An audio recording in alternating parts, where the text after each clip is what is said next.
السلام علیکم ورحمۃ اللہ وبرکاتہ۔ الحمدللہ رب العالمین والصلاة والسلام علی اشرف الانبیاء والمرسلین ورحمۃ اللہ للعالمین سیدنا محمد وعلی آلہ الطیبین واصحابہ الطاہرین اللہم صلی علی محمد وعلی آل محمد کما صلیت علی ابراہیم وعلی آل ابراہیم انک حمید مجید اللہم بارک علی محمد وعلی آل محمد کما بارکت علی ابراہیم وعلی آل ابراہیم فی العالمین انک حمید مجید اما بعد قال اللہ تبارک و تعالی فی القرآن المجید والفرقان الحمید اعوذ باللہ من الشیطان الرجیم بسم اللہ الرحمن الرحیم واعتصموا بحبل اللہ جميعا ولا تفرقوا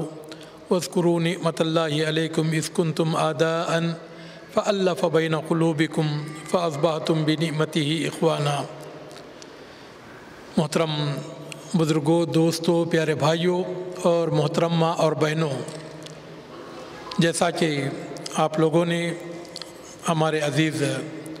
مولانا فواز حبیب صاحب سے آپ نے میرے موضوع کے تعلق سے سنا ہے، یہ ایک بڑا ہی اہم موضوع ہے۔ آپ سے میں گزارش کرتا ہوں کہ اپنے موبائل آف کریں۔ اور جو لوگ ادھر ادھر بیٹھے ہوئے ہیں اور جو کرسیاں خالی پڑی ہوئی ہیں لیکن لوگ یا تو ادھر بیٹھے ہوئے ہیں یا تو ادھر بیٹھے ہوئے ہیں، ان سے میں گزارش کرتا ہوں کہ وہ بجائے جو ادھر بیٹھے ہوئے ہیں سائڈوں میں، تو وہ اس کے بجائے وہ کرسیوں پر بیٹھ جائیں تاکہ کرسیوں کو بھی جسے محنت سے سجایا گیا ہے تو ان کو بھی کچھ اس کا حق مل جائے، اور پھر یہ کہ کرسیاں خالی نہ نظر آئے۔ اور جو لوگ ہمارے مرکز کے جو لوگ ہیں، ساتھی ہیں، تو ان سے گزارش ہے کہ وہ ان تمام باتوں کو مینیج کریں اور لوگوں کو ایسے جگہ پر جہاں کرسیاں خالی پڑی ہوئی ہوں تو وہاں پر بیٹھیں۔ اور لوگوں سے بھی میں گزارش کرتا ہوں کہ یہ ایک بہت اہم موضوع اور اہم گفتگو ہے، تو اس لیے بجائے کسی کے فون سننے کے بہانے باہر نہ جایا کریں بلکہ فون بند کر کے آپ بیٹھیں۔ محترم دوستو، جیسا کہ میں نے آیت کریمہ تلاوت کی ہے، اللہ تعالیٰ کا ارشاد ہے وَاعْتَصِمُوا بِحَبْلِ اللَّهِ جَمِيعًا، کہ تم تمام سب مل کر اللہ تعالیٰ کی رسی کو مضبوطی سے تھام لو، اور وَلَا تَفَرَّقُوا، اور آپس میں پھوٹ نہ ڈالو، وَاذْكُرُوا نِعْمَتَ اللَّهِ عَلَيْكُمْ، اللہ تعالیٰ کی اس نعمت کو یاد کرو جب کہ تم ایک دوسرے کے دشمن تھے لیکن اللہ رب العالمین نے تمہارے دلوں کو ملا دیا، اور جس کی وجہ سے فَأَصْبَحْتُمْ بِنِعْمَتِهِ إِخْوَانًا، تم اللہ تعالیٰ کی نعمت سے بھائی بھائی بن گئے۔ اسلام آنے سے پہلے مدینے کے جو مسلمان تھے تو ابھی مسلمان نہیں ہوئے تھے، تو ان میں ایسی لڑائیاں چلیں جو کہ 70 سال تک چلتی رہی، جنگ بواس وغیرہ،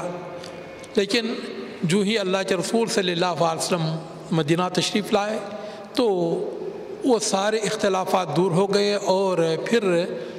جو اوس و خزرج اور دیگر جو قبائل تھے وہ ایک دوسرے سے ایسے متحد ہو گئے کہ گویا کہ وہ ایک جسم اور ایک جان کی طرح وہ ہو گئے۔ میرے محترم دوستو، اللہ کے رسول جناب محمد رسول اللہ صلی اللہ علیہ وسلم نے ہمیشہ مسلمانوں کو متحد رہنے کا حکم دیا، اور آپ علیہ السلام نے فرمایا کہ مثل المؤمنین فی توادہم و تراحمہم و تعاطفہم کالجسد الواحد اذا اشتکا منہ عضو تداعی لہ سائر الجسد بالسہر والحمى، کہ مسلمانوں کی آپسی ہمدردی، شفقت اور رحمت کی مثال آپ نے بیان فرمایا کہ گویا کہ ساری دنیا کے مسلمان ایک جسم کی طرح ہیں۔ اذا اشتکا منہ عضو، اگر جسم کے ایک حصے میں تکلیف ہوتی ہے تو اس کی وجہ سے تداعی لہ سائر الجسد بالسہر والحمى، تو سارا جسم وہ رات جاگتا ہے اور سارے جسم کے اندر درد کی ٹیسیں نکلتی ہیں، اور اس کی وجہ سے پورا جسم بے چین ہوتا ہے۔ سر میں درد ہو تو ہاتھ بھی پریشان ہوتا ہے، پیر بھی پریشان ہوتا ہے، اور سارے جسم کو بخار آتا ہے۔ تو میرے محترم دوستو، اور یہی تھی یہ مسلمانوں کا ایک زمانے میں عالم یہ تھا کہ اگر نجد، حجاز و نجد اور وادی نیل و فرات کے اگر کسی بھی مسلمان کو کوئی تکلیف ہوتی تو بخارا و سمرقند کا مسلمان اس کے اوپر بے چین ہو جاتا، اور اگر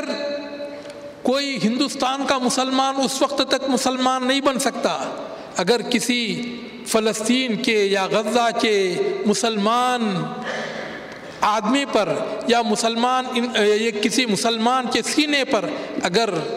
اسرائیل کی گولی چلتی ہے تو اس گولی کو جب تک اپنے دل میں محسوس نہ کرے، اللہ کی قسم ہندوستان کا مسلمان نہیں ہو سکتا۔ اور اسی طرح چاہے دنیا کے کسی بھی کونے میں اگر صحرائے افریقہ میں کسی بھی مسلمان کو اگر تکلیف ہوتی ہے تو نجد و حجاز کا مسلمان اس وقت تک مسلمان نہیں بن سکتا جب تک کہ اس زخم کو اپنے دل میں محسوس نہ کرے۔ میرے محترم دوستو، اسی کا اثر تھا کہ ایک زمانے میں جب مسلمان متحد تھے تو ساری دنیا کی طاقتیں ان سے ڈرتی تھی۔ ایک آپ کو معلوم ہوگا کہ ہندوستان کیسے فتح ہوا۔ ہندوستان مسلمانوں کو از خود مسلمانوں نے فتح نہیں کیا، بلکہ راجہ داہر جو کہ ایک ہندو راجہ تھا، جو کہ دیبل اس زمانے میں کراچی، آج جسے کراچی کہتے ہیں، تو اس سندھ کا وہ راجہ تھا۔ تو مسلمانوں کی ایک کشتی دیبل سے ہوتے ہوئے گزر رہی تھی، تو جو سندھ کا راجہ ہے اس کے فوجیوں نے اس کشتی کو لوٹ لیا اور وہ جتنے بھی مسلمان عورتیں تھیں ان کو گرفتار کر لیا۔ تو ایک مسلمان عورت نے لوٹتے ہوئے یہ صدا لگائی، یا حجاجہ، اے حجاج ابن یوسف تو کہاں ہے، میں لوٹ رہی ہوں۔ حجاج ابن یوسف اس زمانے میں جتنے بھی مشرقی علاقے تھے تو ان تمام کا وہ گورنر جنرل تھا۔ جب اس کو یہ بات معلوم ہوئی کہ ایک میری مسلمان بہن نے راجہ داہر کی فوجیوں سے لٹتے ہوئے اس نے میرے نام لے کر اس کی دہائی دی ہے، تو جس وقت اس نے یہ بات سنی کہا لبیک لا یا اختہ، میری بہن میں تیرے لیے حاضر ہوں۔ تاریخ میں آتا ہے کہ اس نے یہ قسم کھا لی کہ جب تک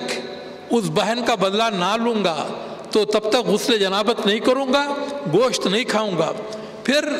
اس نے اپنے داماد 17 سالہ مجاہد محمد ابن قاسم فاتح سندھ رحمۃ اللہ علیہ کو اس نے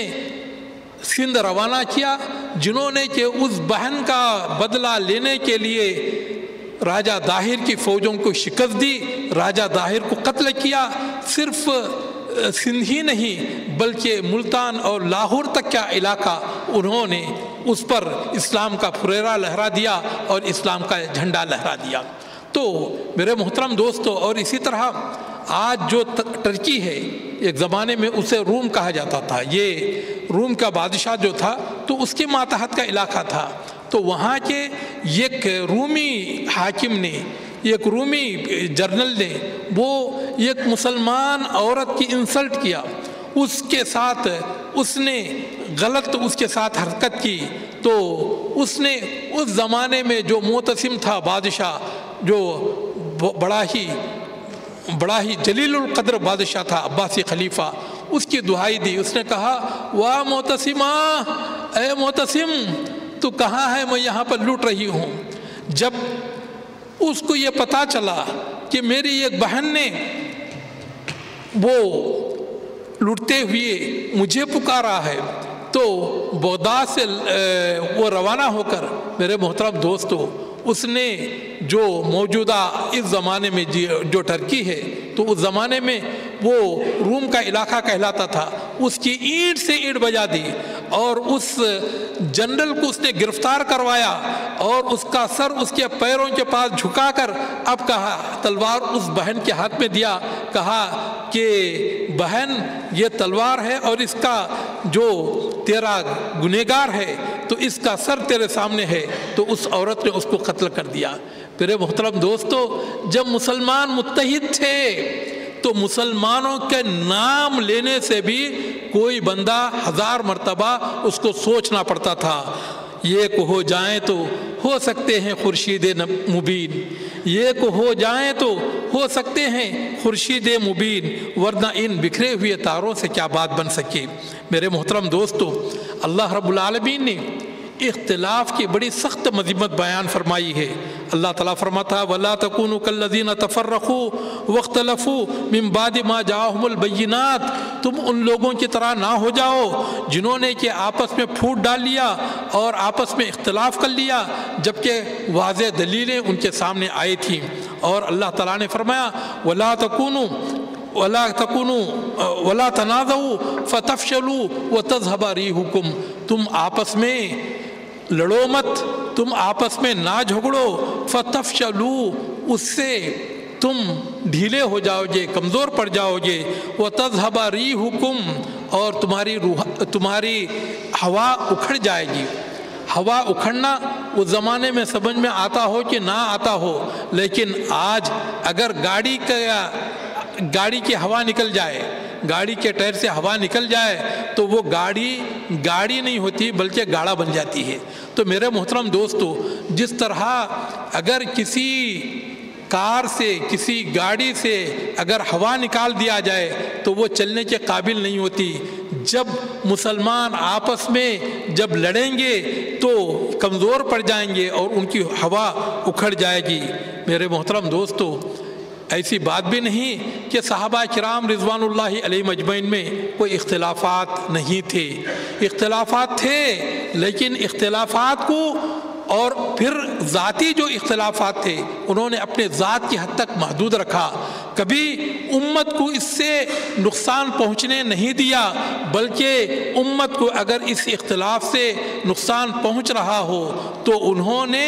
اس اختلاف کو ختم کر دیا، چھوڑ دیا۔ آپ کو معلوم ہونا چاہیے کہ حضرت ابوبکر صدیق رضی اللہ تعالیٰ عنہ نے حضرت خالد ابن ولید رضی اللہ تعالیٰ عنہ، جن کو اللہ کے رسول صلی اللہ علیہ وسلم نے سیف من سیوف اللہ کہا کہ اللہ کے تلواروں میں سے ایک تلوار، اور اللہ تعالیٰ نے انہی کے ذریعے سے اللہ تعالیٰ نے مسلمانوں کو ملک شام فتح کروایا، اور بہت بڑے ایسے مجاہد اور ایسے کمانڈر اور ایسے جرنل، دنیا کے سب سے بڑے جرنل تھے میرے محترم دوستو۔ لیکن حضرت عمر رضی اللہ تعالیٰ عنہ کو جب یہ محسوس ہوا کہ مسلمان حضرت خالد ابن ولید رضی اللہ تعالیٰ عنہ کے لشکر میں شوق سے شریک ہوتے ہیں، لیکن اگر دوسرے کمانڈر کے پاس جانا ہو تو ان میں وہ جذبہ نہیں ہوتا جو کہ حضرت خالد رضی اللہ تعالیٰ عنہ کی کمانڈری میں وہ شامل ہونے کی وجہ سے ہوتا ہے۔ تو چنانچہ آپ نے یہ محسوس کیا کہ کہیں ایسا نہ ہو کہ مسلمان بجائے اللہ کے اوپر توکل کرنے کے حضرت خالد ابن ولید رضی اللہ تعالیٰ عنہ پر توکل کریں، تو حضرت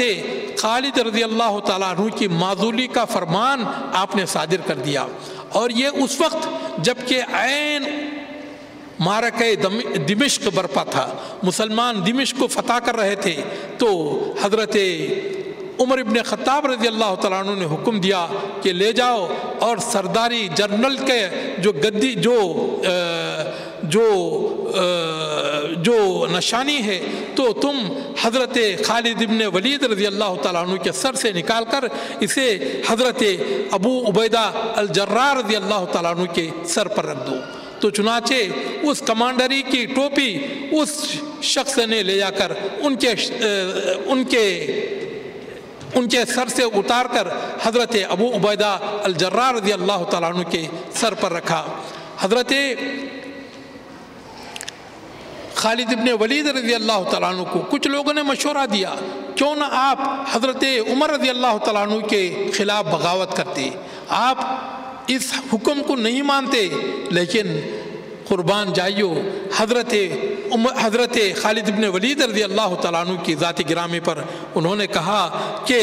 واللہ لا اقاتل ان عمر بل اقاتل ان رب عمر، اللہ کی قسم میں حضرت عمر رضی اللہ تعالیٰ عنہ کے لیے لڑ نہیں رہا ہوں بلکہ عمر کے رب کے لیے لڑ رہا ہوں۔ اگر عمر کے رب کے لیے اگر میں لڑ رہا ہوں، چاہے میں سپاہی بن کر لڑوں چاہے کمانڈر بن کر لڑوں، یہ دونوں میرے لیے برابر ہے۔ تو چنانچہ حضرت خالد بن ولید رضی اللہ تعالیٰ عنہ نے اپنی ساری زندگی آپ نے فوجی فیلڈ میں ہی آپ نے گزار دیا، اور آپ نے حضرت عمر رضی اللہ تعالیٰ عنہ کے خلاف کبھی کوئی ایکشن نہیں لیا، کبھی کوئی بغاوت نہیں کی۔ اور اسی طرح حضرت علی رضی اللہ تعالیٰ عنہ اور حضرت امیر معاویہ رضی اللہ تعالیٰ عنہ کے درمیان کئی اختلافات پیدا ہو گئے، اور اس کی وجہ سے کئی جنگیں ہوئیں، جنگ جمل، جنگ صفین جیسی خونریز جنگیں ان کے درمیان ہوئی۔ تو جب روم کا بادشاہ جس کہ آدھے سے زیادہ سلطنت کو مسلمانوں نے اس پر قبضہ کر لیا تھا، تو اس کو یہ پتہ چلا کہ حضرت علی رضی اللہ تعالیٰ عنہ نے حضرت امیر معاویہ کو ان کو گورنری سے برخاست کر دیا ہے، تو دونوں کے اندر آپس میں اختلافات پیدا ہو گئے ہیں، جنگیں بھی ہو رہی ہیں۔ تو اس نے حضرت امیر معاویہ رضی اللہ تعالیٰ عنہ کو خط لکھا کہ اے امیر معاویہ رضی اللہ تعالیٰ عنہ، مجھے پتہ چلا ہے کہ تمہارے خلیفہ نے تمہارے اوپر ظلم کیا ہے، تم کو گورنری سے نکال دیا ہے، تو اگر آپ ہاں کہیں تو میرے پاس 2 لاکھ کی فوج ہے، تو میں آپ کے پاس روانہ کروں گا، ہم دونوں مل کر حضرت علی رضی اللہ تعالیٰ عنہ کا مقابلہ کریں گے، اور ان کو شکست فاش دے کر ان کے علاقے کو قبضہ کر کے وہ علاقہ میں آپ کے حوالے کروں گا۔ جب حضرت امیر معاویہ رضی اللہ تعالیٰ عنہ کو یہ خط پہنچا تو آپ نے دیکھا کہ ہمارے اختلافات کی وجہ سے یہ غیر مسلم طاقت یہ فائدہ اٹھانے کی کوشش کر رہی ہے، تو آپ نے یہ خط لکھا اور اپنے ہاتھ سے لکھا اور کہا کہ اللہ کے بندے، امیر معاویہ کی طرف سے رومی کتے کی طرف مجھے یہ پتہ چلا کہ تو حضرت علی رضی اللہ تعالیٰ عنہ کے خلاف اقدام کرنے کی کوشش میں ہے، تو یاد رکھ اگر تو نے حضرت علی رضی اللہ تعالیٰ عنہ کے اوپر کوئی بھی فوجی اقدام کیا تو سب سے پہلا وہ جنرل جو حضرت علی رضی اللہ تعالیٰ عنہ کی طرف تجھ پر، جو کہ حضرت علی رضی اللہ تعالیٰ عنہ کی طرف سے سب سے پہلے تجھ پر تیر پھینکے گا کوئی دوسرا نہیں، یہی معاویہ بن ابی سفیان ہوگا۔ تو چنانچہ میرے محترم دوستو، جب یہ خط اس رومی حاکم کو پہنچا تو اس کے حوصلے پست ہو گئے، اور اس نے پھر مسلمانوں کے اختلاف سے فائدہ اٹھانے کی جو اس نے کوشش کی تھی تو اس پر اوز پڑ گئی اور وہ خاموش بیٹھ گیا۔ میرے محترم دوستو، جب تک مسلمان متحد تھے، کوئی بھی مسلمان کسی مسلمان حاکم کو ذلیل کرتے ہوئے لاکھ مرتبہ سوچنا پڑتا تھا۔ آپ کو یہ معلوم ہونا چاہیے کہ مسلمانوں نے اسپین پر 800 سال تک حکومت کی۔ جب مسلمانوں میں تھوڑا سا زوال آ گیا، تھوڑا سا مسلمان کمزور ہو گئے، تو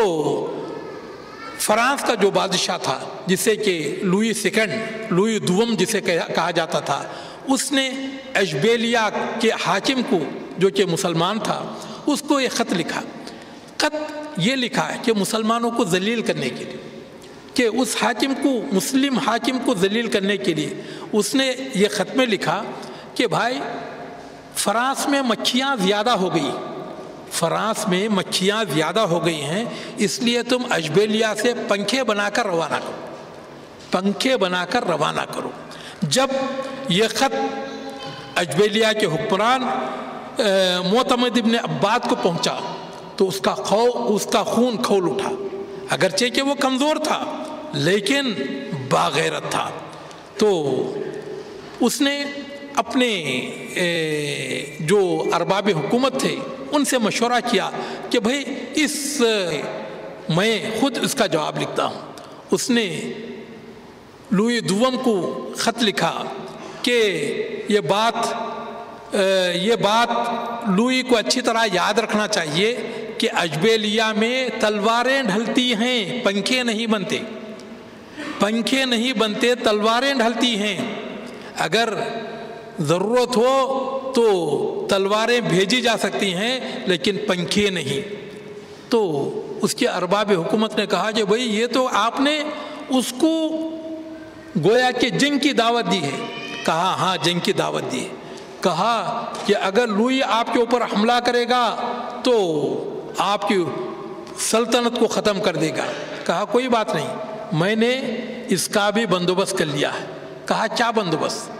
کہا بندوبست یہ ہے کہ جو مراکش کا جو بادشاہ ہے یوسف بن تاشفین، میں اس کو خط لکھوں گا کہ وہ ہماری مدد کرے۔ کہا یوسف بن تاشفین تو وہ تو لوئی سے زیادہ خطرناک ہے، وہ آتے ہی سب سے پہلے تیری حکومت پر قبضہ کر لے گا۔ کہا مجھے معلوم ہے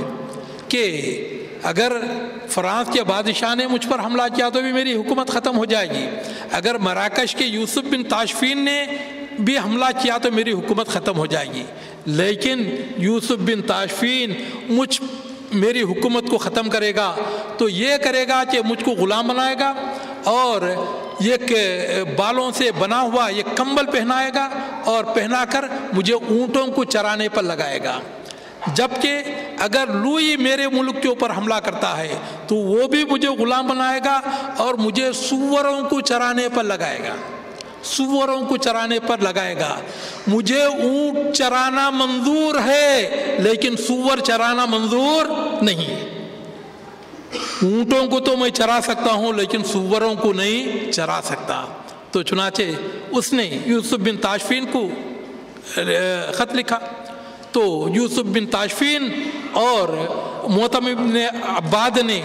479 سن ہجری یعنی 479 سن ہجری کو ان دونوں نے مل کر فرانس کے اوپر حملہ کیا اور فرانس کے زلاقہ میدان میں 2 لاکھ سے زیادہ اس کے لشکر کو انہوں نے شکست دی۔ نہ صرف شکست دی بلکہ 2 لاکھ سے زیادہ فوجیوں کو قتل کیا، اور ایسا قتل کیا کہ پھر 200 سال تک فرانس نے کبھی جھانک کر بھی نہیں دیکھا اسپین کی طرف۔ میرے محترم دوستو، مسلمان اگر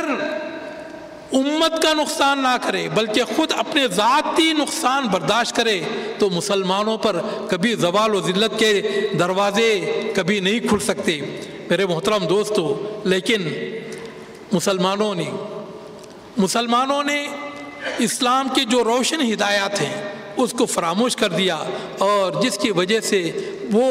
روز بروز ذلیل ہوتے ہوئے چلے گئے۔ جیسا کہ اللہ کے رسول صلی اللہ علیہ وسلم نے فرمایا، یوشک ان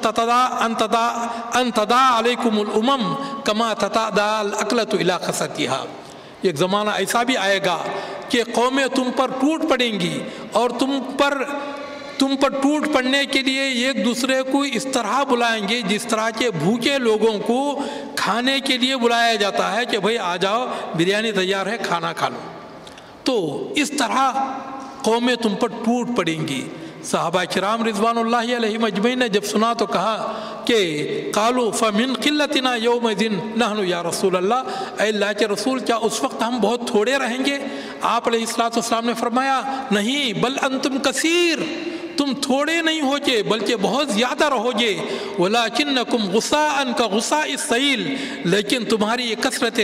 تعداد سیلاب کی جھاگ کی طرح ہوگی۔ وَلَيَنْزِعَ اللَّهُ مِنْ قُلُوبِ عَدُوِّكُمُ الْمَحَابَّةَ مِنْكُمْ، اللہ تعالیٰ تمہارے دشمنوں کے دلوں سے تمہارے روب و دبدبے کو ختم کر دے گا۔ وَلَيَغْضَفَنَّ فِي قُلُوبِكُمُ الْوَحْنَ، اور تمہارے دلوں میں وہن ڈال دے گا۔ صحابہ کرام نے کہا کہ فَمَا الْوَحْدُ یا رسول اللہ، اے اللہ کے رسول صلی اللہ علیہ وسلم یہ وہن کیا ہے؟ آپ نے فرمایا حب الدنیا و کراہیت الموت، دنیا کی محبت تمہارے رگ و پے میں بس جائے گی اور تم موت سے نفرت کرنے لگو گی، تو دنیا کے مال کے پیچھے بھاگو گی اور اللہ تعالیٰ کے راستے میں اپنی جان دینے سے تم کتراؤ گے۔ میرے محترم دوستو، اور جب مسلمانوں نے جب اس چیز کو یعنی ان میں مال کی محبت پیدا ہو گئی تو پھر ایسے ذلیل ہو گئے کہ دنیا کی ساری قومیں، انگریز بھی امریکنس بھی اور فرانس بھی اور ہر طرح کی طاقتوں نے مسلمانوں کے اوپر حملہ کر دیا، مسلمانوں کے ملکوں کے اوپر قبضہ کر لیا، ان کے اپنے گھروں میں مسلمانوں کو مارا، ان کو ذلیل کیا، ان کے کھیتوں، ان کے گھروں، ان کے ملکوں کے وہ خود مالک ہو گئے اور ان کو اپنا غلام بنا ڈالا۔ میرے محترم دوستو، قوت فکر و عمل پہلے فنا ہوتی ہے، قوت فکر و عمل پہلے فنا ہوتی ہے، پھر کسی قوم کی شوکت پہ زوال آتا ہے۔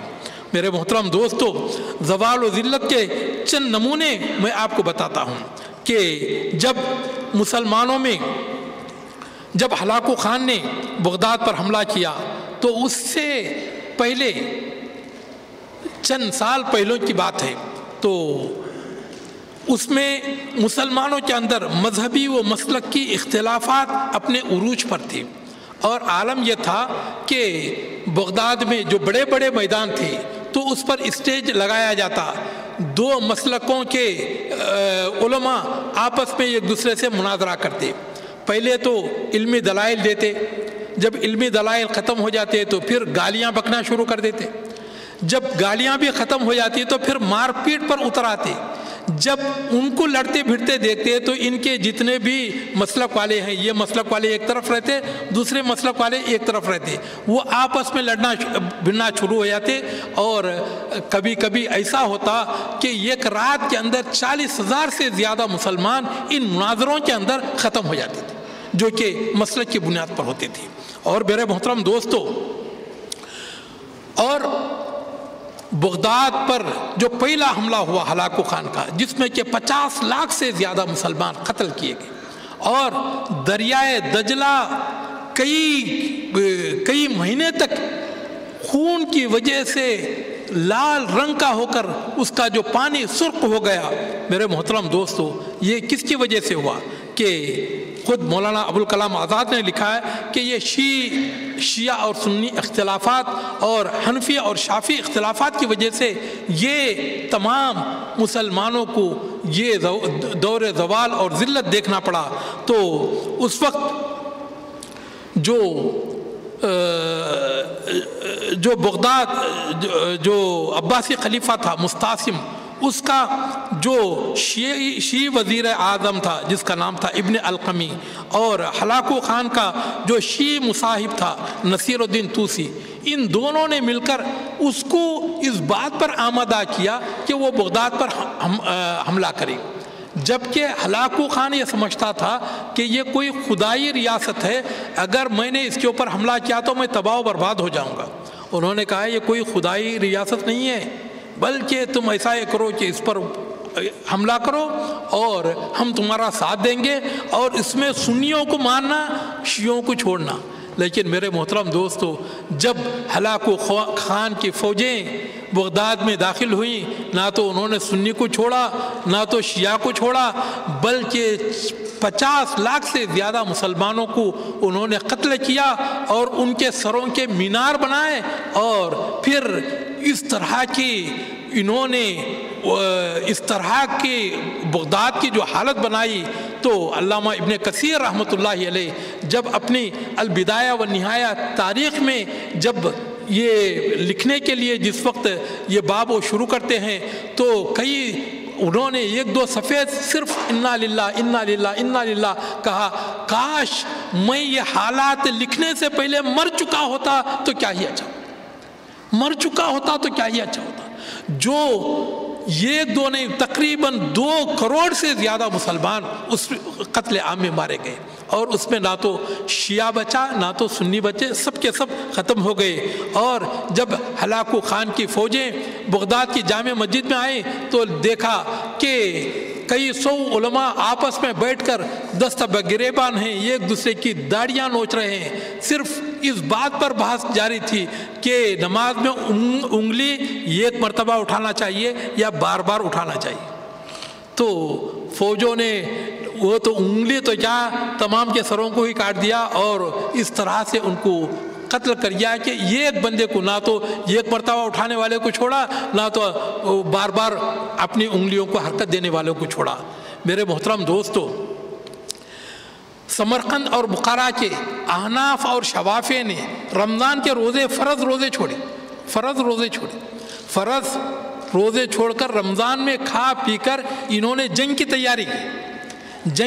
کی اور جنگ بھی کیا تو عید کے دن جنگ کیا۔ تو سمرقند کے جو احناف تھے وہ کہتے تھے کہ ہمارے امام ابو حنیفہ رحمۃ اللہ علیہ تمہارے امام شافعی سے بڑے ہیں، اور بخارا کے جو شوافے تھے وہ کہتے تھے نہیں ہمارے امام وہ تمہارے امام سے بڑھ کر ہیں۔ تو چنانچہ اس عید الفطر کے دن انہوں نے جو جنگ کیا اس میں 40,000 سے زیادہ مسلمان ختم ہو کر رہ گئے۔ میرے محترم دوستو، یہ مسلمان اور خود ہندوستان میں مسلم ریاستوں کے آپسی اختلافات نے 2 لاکھ انگریزوں کو 40 کروڑ ہندوستانیوں کا 250 سال کے لیے غلام بنا دیا۔ ہندوستان میں صرف 2 لاکھ انگریز آئے تھے، لیکن مسلمانوں کی زمین پر، مسلمانوں کے سرمایہ کے ساتھ، اور پھر اپنے ہی ملک کے لوگوں سے انہوں نے فوج بنائی اور اپنے ہی وسائل کو انہوں نے استعمال کیا اور اپنے ہی لوگوں کو مارا، قتل کیا، ان کو غلام بنایا، اور 250 سال تک وہ ہندوستان کو لوٹتے رہے۔ میرے محترم دوستوں، اور انہوں نے ان کے وسائل کو ہتھیا کر خود ان کے اپنے ملک کے مالک بن بیٹھے اور انہیں 250 سال تک کے لیے غلام بنا دیا۔ میرے محترم دوستو، ایک فرانسیسی کہاوت ہے کہ لاکھ اختلاف کے باوجود اپنے گھر کے شیر کو نہ مارو، ورنہ گلی کے کتے تم کو نوچ ڈالیں گے۔ لیکن ہم لوگوں نے کیا کیا میرے محترم دوستو؟ خود اپنے گھر کے شیروں کو ہم نے مار دیا، جس کی وجہ سے گلی کے کتے، کبھی امریکہ کے، کبھی رشیا کے، کبھی اس کے یہ کتے آج ہم پر پل پڑے ہیں۔ میرے محترم دوستو، پہلی جنگ عظیم جو کہ 1916 سے لے کر 1923 تک چلی، تو اس دوران برطانیہ نے عراق کو سلطنت عثمانیہ سے چھین لیا، اور برطانوی جنرل جس کا نام تھا لارڈ ہارڈن عراق کے ایک علاقے سے گزر رہا تھا، تو اس نے ایک چرواہے کو دیکھا جو کہ بکریاں چرا رہا تھا، تو اس کے ساتھ ایک بڑا مضبوط کتا تھا۔ تو لارڈ ہارڈن اس چرواہے کے پاس آیا، کہا کہ بھئی تم تو بکریاں چرا رہے ہو، تو اس کتے کا کیا کام ہے؟ کہا کہ یہ کتا میرے لیے بڑا فائدہ مند ہے، یہ جتنے بھی بکریاں جو کہ ریوڑ سے ادھر ادھر ہو جاتی ہیں تو ان کو پھر ریوڑ میں شامل کرتا ہے، اور اگر کوئی بھیڑیا بکریوں کے اوپر حملہ کرتا ہے تو اس کے حملے سے ان بکریوں کو بچاتا ہے، تو اس کے میرے لیے بڑے فائدے ہیں۔ تو اس برطانوی جنرل نے یہ کہا کہ میں تجھ کو 1 پاؤنڈ دوں گا اگر تو اس کتے کو مار دے، تو اس کتے کو اگر ذبح کر دے تو میں تجھے 1 پاؤنڈ دوں گا۔ اس نے کہا کہ 1 پاؤنڈ دیں گے آپ مجھے؟ تو ٹھیک ہے، تو فوراً کتے کو بلایا، تو اس نے سمجھا کہ مالک بلا رہا ہے، تو اس نے تیز دھار چاقو لیا اور اس کو مار ڈالا۔ تو اس برطانوی جنرل نے اس چرواہے کو دیکھا اور پھر آگے جانے لگا، تو چرواہا دوڑ کر اس کے پاس آیا، کہا بھائی سنو، اگر مجھے 1 اور پاؤنڈ دو گے تو اس کا گوشت بھی میں کھا لوں گا، اس کتے کا گوشت بھی میں کھا لوں گا۔ تو کہا کہ صرف میں یہ دیکھنے کے لیے کہ تمہارے میں وفاداری ہے کہ نہیں، تو پھر اپنے ساتھ جو فوجی کمانڈر تھے اور جو فوج تھی، کہا کہ اب اس ملک کے لوگوں سے تم کو ڈرنے کی کوئی ضرورت نہیں، بلکہ پیسہ پھینک کر ان سے کوئی بھی کام کرایا جا سکتا ہے، جیسا کہ اس نے اپنے ہی کتے کو جو کہ اس کے لیے کتنا ہی مفید تھا تو اس کو قتل کر ڈالا۔ تو اس طرح اس قوم سے اب ہم کو ڈرنے کی ضرورت نہیں ہے، بلکہ چند پیسوں کے، چند ٹکوں کے عوض ہم ان کو غلام بنا سکتے ہیں۔ میرے محترم دوستو، انہی غداروں نے نواب سراج الدولہ جو کہ بنگال کا نواب تھا، اور بنگال کا مطلب یہ کہ صرف بنگلہ دیش ہی نہیں بلکہ ہندوستان اور بنگال یہ تمام کا یہ بڑا معتبر اور بڑا ہی اولو العزم نواب تھا، نواب سراج الدولہ۔ تو اس کے اپنے سالے نے جس کا نام تھا میر جعفر، تو اس شخص کو انگریزوں نے لالچ دیا کہ بھئی اگر ہمارا اور سراج الدولہ کا مقابلہ ہو تو پلاسی کی جنگ میں 1757 میں پلاسی کے میدان میں تو انہوں نے سارت باز کر لی، ایسا یہ کرنا کہ تم شکست کھا جانا اور اپنے فوج کو لے کر بھاگ جانا تو ہم سراج الدولہ کو گرفتار کر لیں گے، تو اور ان کی جگہ پر تم کو ہم بنگال کا نواب بنا دیں گے۔ تو اس شخص نے اپنے بہنوی کے ساتھ غداری کیا اور پلاسی کی جنگ میں اس نے اپنے فوجیوں کو بلا لیا اور کہا کہ مقابلہ کرنے کی کوئی ضرورت نہیں ہے، جس کی وجہ سے نواب سراج الدولہ کو انگریزوں نے قتل کر دیا۔ اور اس کے بعد یہ صاحب پہنچے کہ بھئی آپ نے تو مجھ سے وعدہ کیا تھا کہ تم مجھے بنگال کا نواب بنائیں گے، تو آپ اب یہ وعدہ تم نبھاؤ۔ اس نے کہا کہ تو خود اپنے بہنوی کا نہیں ہو سکا تو ہمارا کیا ہو سکتا ہے؟ تو اس نے اس غدار کا خاتمہ کر دیا اور قتل کر دیا۔ اور میرے محترم دوستو، اور یہی چیز 1799 میں شیر میسور سلطان ٹیپو رحمہ اللہ کے ساتھ غداری جو کیا تھا اس کے خود حقیقی مامونی جس کا نام تھا میر جعفر کو انگریزوں نے اس بات کا لالچ دیا کہ وہ اس کو میسور کا بادشاہ بنا دیں گے، میسور کا سلطان بنا دیں گے۔ تو چنانچہ اس شخص نے 1799 میں سلطان ٹیپو سے غداری کیا، اور غداری کرنے کے بعد ان انگریزوں نے اس میر صادق کا بھی کام تمام کر دیا، کہا کہ تم اپنے بھانجے کا نہیں ہو سکے تو ہمارے کیا ہو سکتے ہو۔ میرے محترم دوستو، دل کے پھپھولے جل اٹھے سینے کے داغ سے، سینے کے داغ سے، اس گھر کو آگ لگ گئی گھر کے چراغ سے۔ میرے محترم دوستو، آج ہمارا ملک جس خطرناک موڑ پر کھڑا ہے، تو ایسا ہندوستان کی پوری تاریخ میں کبھی ایسا نہیں ہوا تھا۔ آج اس ملک کے امن شانتی کو بھنگ کرنے کے لیے مسلمانوں اور ہندوؤں کے درمیان عداوت و دشمنی کا ماحول بنایا جا رہا ہے۔ جو ہندو مسلم صدیوں سے بھائیوں کی طرح رہتے تھے، ان میں کبھی مندر، کبھی رام، کبھی لو جہاد، کبھی وندے ماترم، کبھی حجاب، کبھی حلال کے مسئلے پیدا کر کے ان میں دشمنیاں پیدا کی جا رہی ہیں، اور پھر یہ خاص مذہب کے ماننے والوں کو ٹرینوں میں، بسوں، راستوں میں، بازاروں میں ان کو ہجومی تشدد کا نشانہ بنایا جا رہا ہے۔ آج جمہوریت کا ایک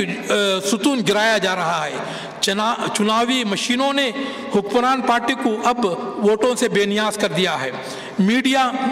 بکاؤ مال بن گیا ہے،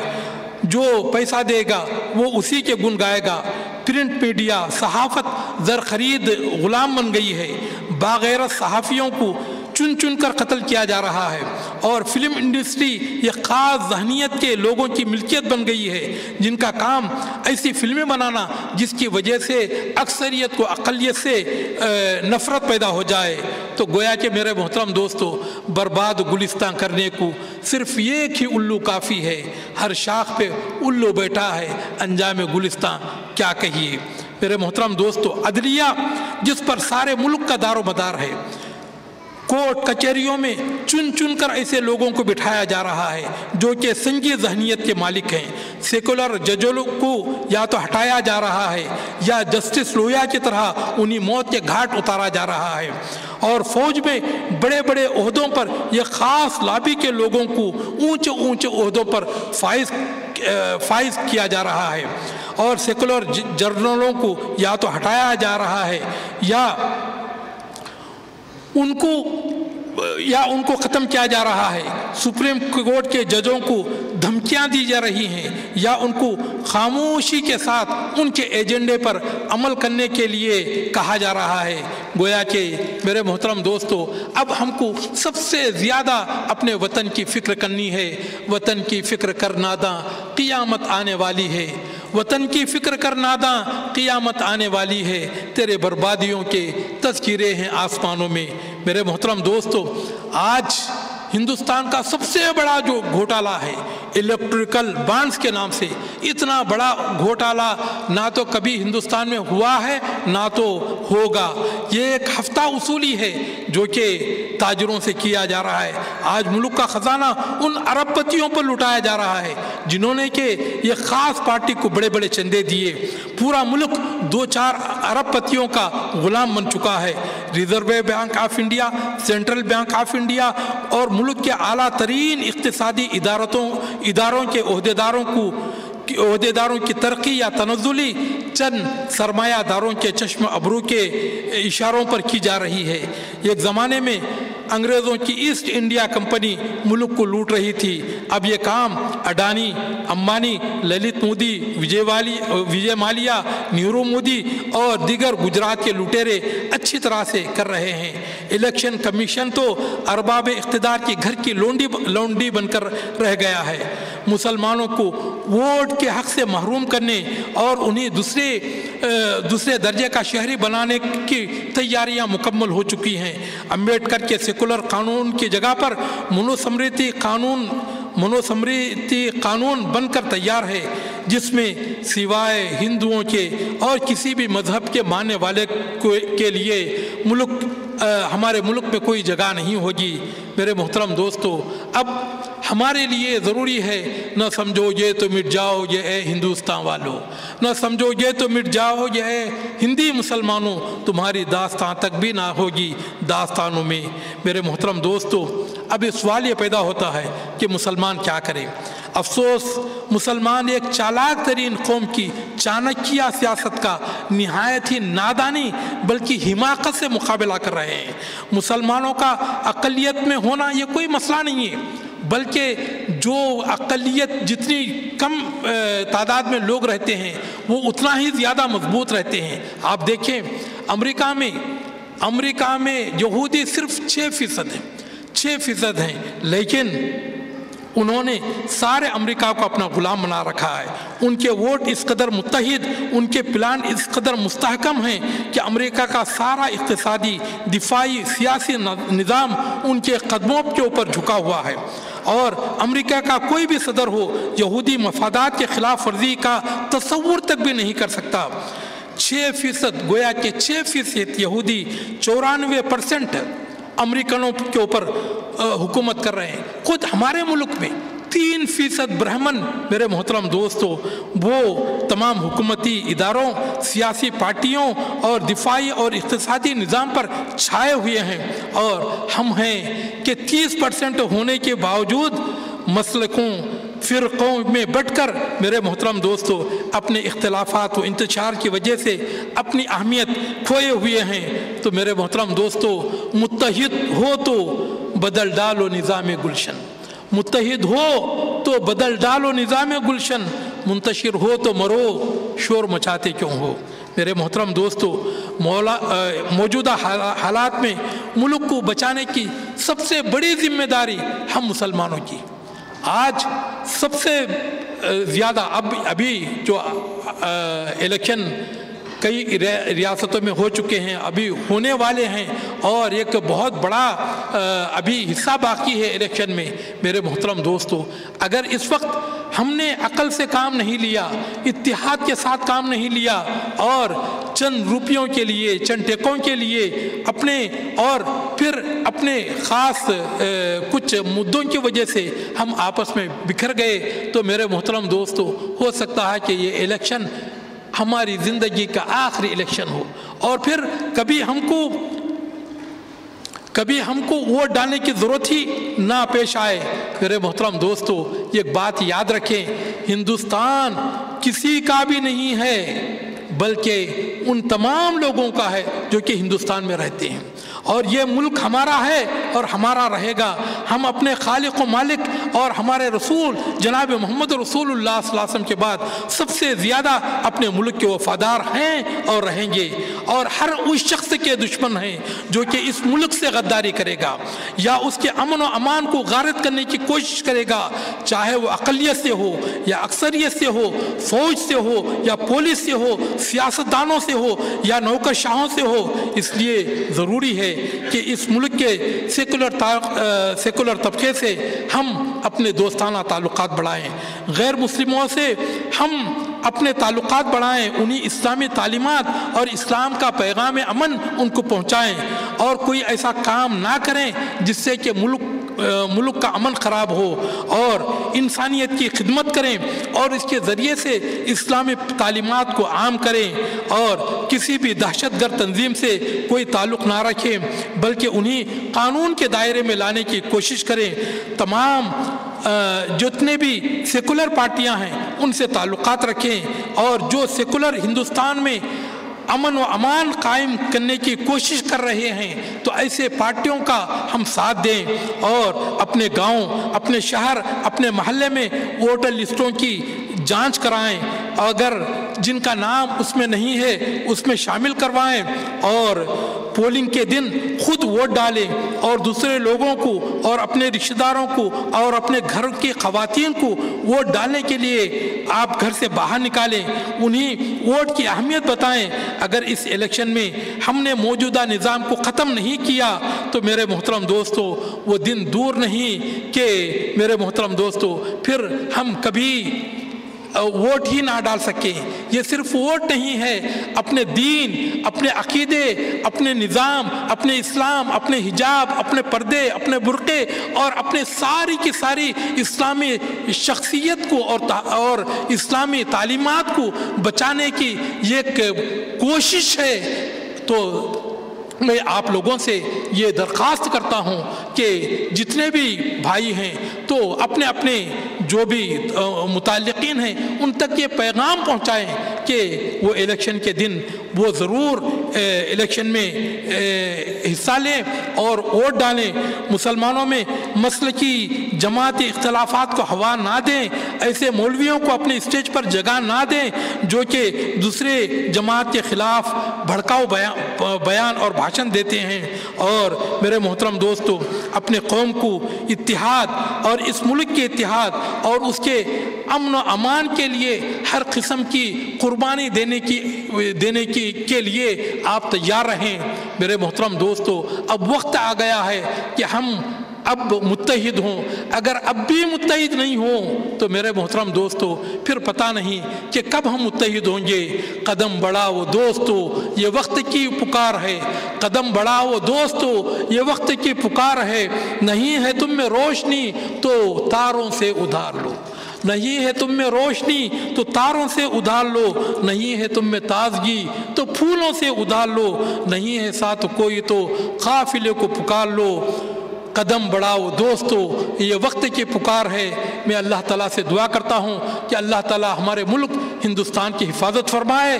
اور نفرتی طاقتوں سے اللہ تعالیٰ اس ملک کو محفوظ رکھے، اس ملک کو امن و امان کا گہوارہ بنائے۔ جو طاقتیں اس ملک کے اندر نفرت پھیلانا چاہتے ہیں اللہ تعالیٰ ان کو ختم کر دے، اور جو بھی طاقتیں اس ملک میں مسلمانوں کے ساتھ برائی چاہ رہے ہیں اللہ رب العالمین ان کی طاقتوں کو توڑ دے، اللہ تعالیٰ ان کے منصبوں کو خاک میں ملا دے، اور اللہ رب العالمین اپنے کلمے کو بلند فرمائے۔ اقول قولی ھذا واستغفر اللہ لی ولکم ولسائر المسلمین من کل ذنب فاستغفروہ انہ هو الغفور الرحیم۔ والسلام علیکم ورحمۃ اللہ وبرکاتہ۔